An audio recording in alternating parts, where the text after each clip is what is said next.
Greetings and salutations, gamers. You know this be your boy JohnDaGamer64, the legend, the one and only, and yours truly. Alright, and welcome to episode 4 of JohnDaGamer64's Manual Minutes, even though it's not actually 1 minute. That's just for a clever title's sake. But anyways, speaking of a minute, it's definitely been a minute since I've done a new episode. As you can tell, I've only done 3 so far, so I guess this series has been dormant for a bit, but I tend to change that because the big vast world of video game instruction manuals, we got a lot of work to do, so let's do that. So today's manual we'll be checking out is Super Mario Land on Game Boy. Alright. So yeah, let's jump right into it. So, as you can tell from the cover here, it's very bland. It's like just pure black and white text.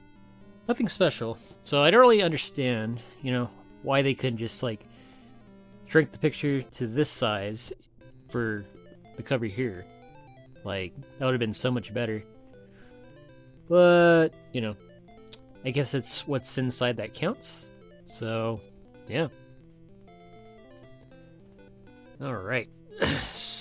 Oh yeah, I missed that old official Nintendo seal of quality.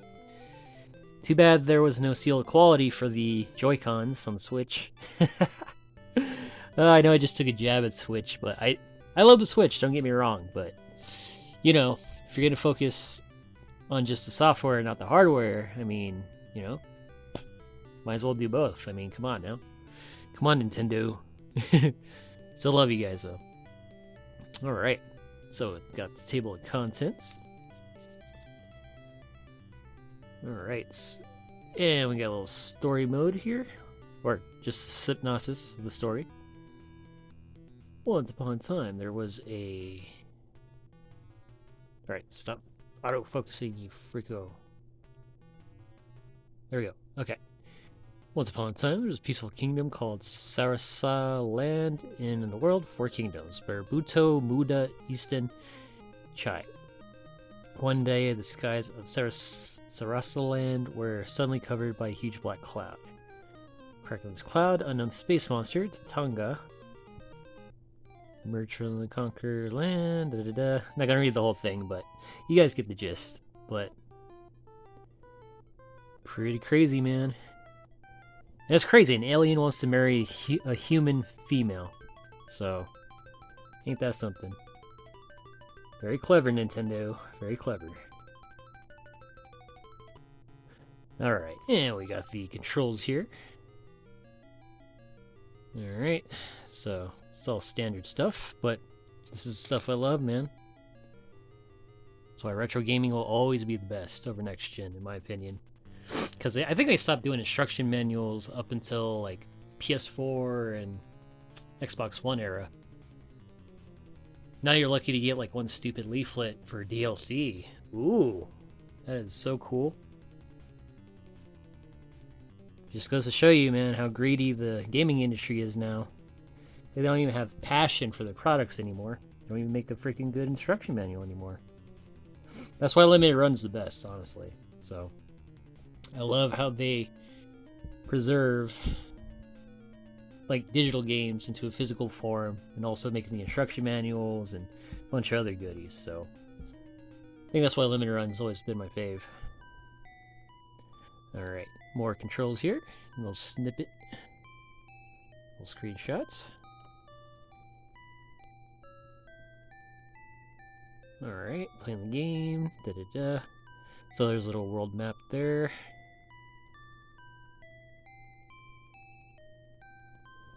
Alright. Here we go. Alright.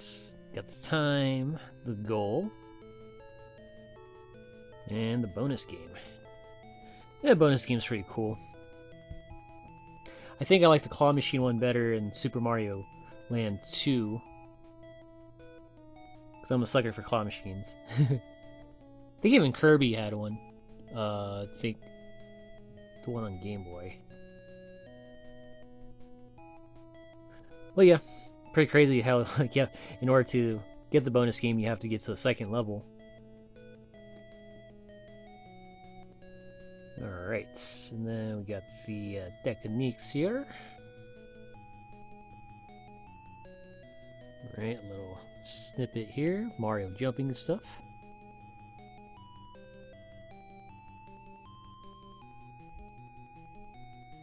And it's kind of interesting how this version doesn't have the green mushrooms as 1-ups. You get hearts here, so I don't know if that was like a nod to like Zelda or something. But pretty cool nonetheless. Alright. And Mario's power. So you got the star, the flower, and the super mushroom. So it's kind of funny. It's like, it's not what you think. So this game, like everything you thought you knew about your enemies and power-ups, just throw it out the window right now. Because this is not a fire flower. This is a super ball flower. So yeah, like the super ball kind of acts like one of those like racket balls that you can like bounce all over the place. So it's kind of cool how you can like ricochet it and do like sweet trick shots when you defeat your enemies.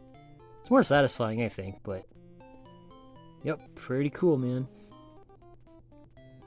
Alright.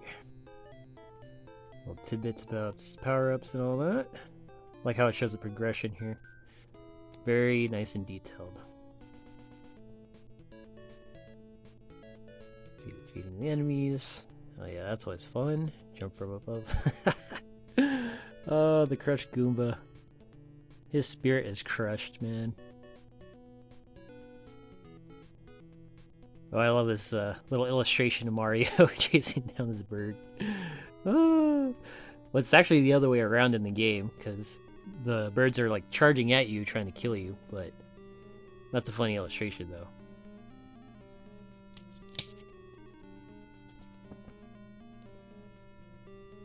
Alright, more Super Ball info here. Invincible Mario. It tells you what happens when you lose, or when you die. Oh yeah, and the Super Mario Land secret techniques. Yeah, that's a pretty cool one. You have to like hold the run in order to like cross the gaps. Yep, pretty cool technique, man. And more information.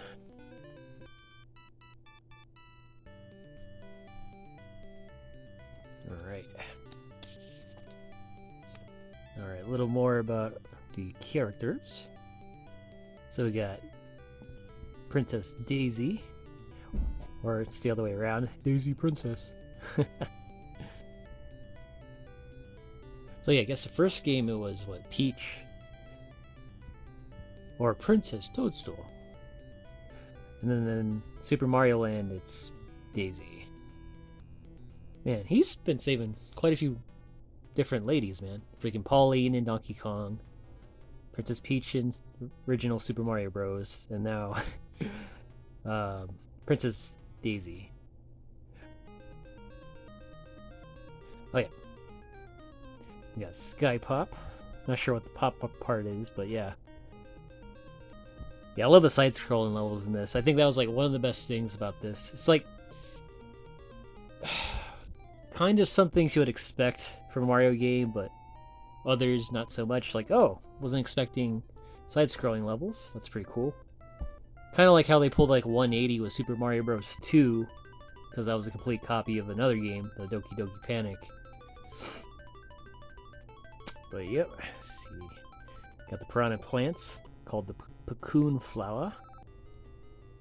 And we got the Pon flower. I think that's the one that like shimmies across the stage and then shoots like a poisonous pollen ball in the air.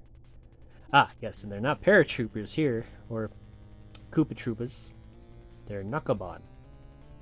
What's cool about them is like, even after you step on them, man, they have their one last ditch effort to try to kill you with their explosive shell or bomb on their back. So that's pretty cool. I do like that. Because, you know, in the original, you just, like, take their shells and just use it as a weapon. But these guys freaking try to kamikaze you.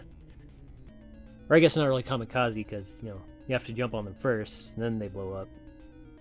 But a last-ditch effort. It's pretty cool.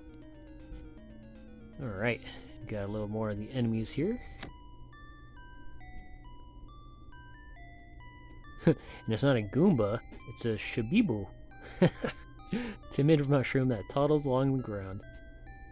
And the Kumo, spiders. And the Toko Toko, the Easter Island enemies. Fire-breathing snake. No. Mechabone. Oh, the spider that comes silently from its web. Su. Gao. Stiff-bodied creature doesn't move, but it spits out fireballs aimed at Mario. Yeah, it's got some really unique characters, too. And then we got some of the bosses here. The Hoyoyo, the Easter Island boss that throws boulders at you. The King Sphinx, the Toto Missile. And we got the Undead Fish.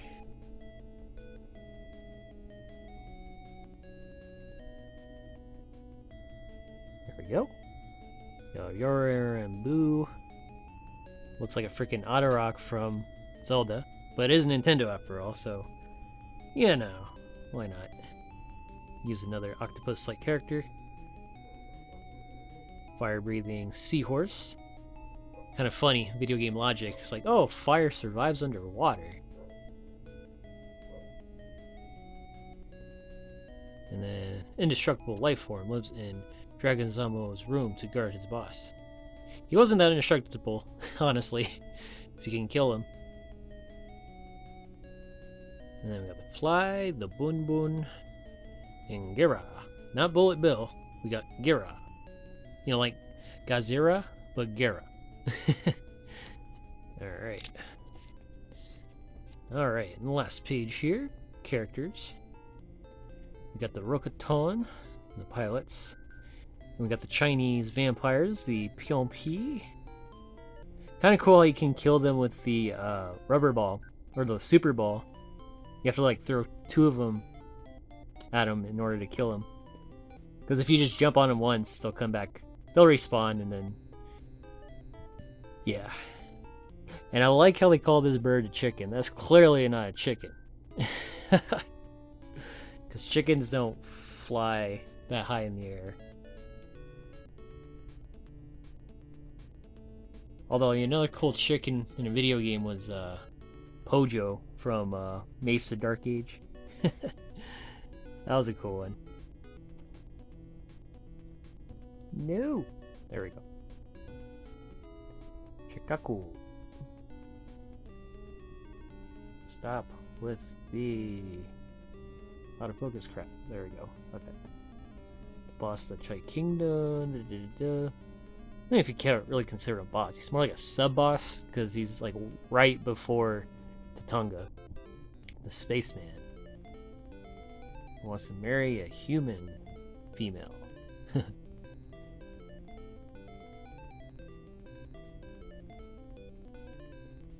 Alright, and the 90-day limited warranty, which is already expired. Darn it. Alright, so that concludes Super Mario Land instruction manual. Ooh, yeah, that's so nostalgic, man. This was like one of my first video games ever. I think it was my first Game Boy game, too. But it was this game, and I had two other games. I think Tetris and Wheel of Fortune. I think probably Caesar's Palace too, so probably 4 games. When I got my Game Boy, I got 4 games, so yeah. Not to say that I didn't play NES. I think I played NES before the Game Boy. I mean, I didn't own one, but, you know, played them at stores, friend's house, yada yada yada. So, yeah. Alrighty, folks, I thank you all for watching this episode, JohnDaGamer64's Manual Minute. So until next video, love, peace, chicken grease.